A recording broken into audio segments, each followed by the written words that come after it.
Okay, there was a lot of chainsaw noise in the background, so I went with the voiceover for you guys.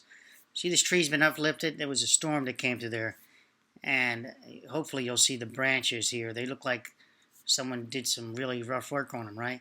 No, that was the wind breaking it apart, and then finally pulling the tree over. So when you see the tree branches that I'm going to show you in the next 3 minutes, it's all wind related. So there you have those branches there. They've just been like mangled, and this is just wind. They said it was about 85-mile-an-hour winds, and obviously the tree couldn't take it.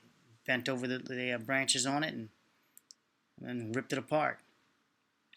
All right, so we're moving on to the next one. The next one I'll show you is another tree that's been removed already, but you can see it's been uplifted too from the driveway. I hate trees close to your home. Please remove them. I mean, you know, this tree could have went the other way. Luckily, it went that way and didn't hit anyone's home on this with this deal. But still, you're going to some major excavating there to finish removing that tree. As you can see, that's the root ball, and it bounced back. It was leaning fully over, and then when it was finished, when it was cut, it stood back up like that. That's what trees do when you release all the load from them.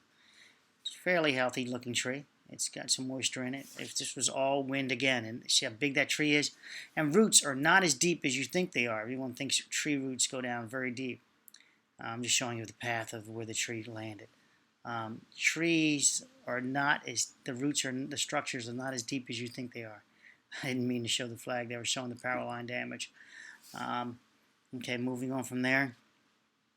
Looks like nothing, right? But if you look in the ground there, you'll see that that's another tree that went from that distance, being as tall as it is, and did damage on that roof there.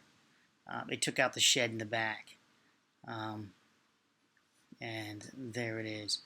It took out the shed in the back, and you can see through the porch there if you back it up, the tree. Now this is another 47-year-old tree. The owner was gave me the history on it. They see it's totally unearthed. It's perfectly okay, rather, not unearthed, untouched, and it just snapped it. And he planted it when he was a kid, 47 years ago when he moved in there, and he said 30 years old. So it just snapped it, and that's about 10 inches round. And it didn't even do any real damage to the fence, as he noted. There's still more removal to go on there. This is how you get work. You've got to go around. You've got to find where the storm is, and if you want some work, and get some work. Tons of work here. But luck would have it, I'm moving on to another job. So looks like I'm gonna just got a couple of these little jobs here and moving on. All right. Again, that's another snap. And wish you guys all success.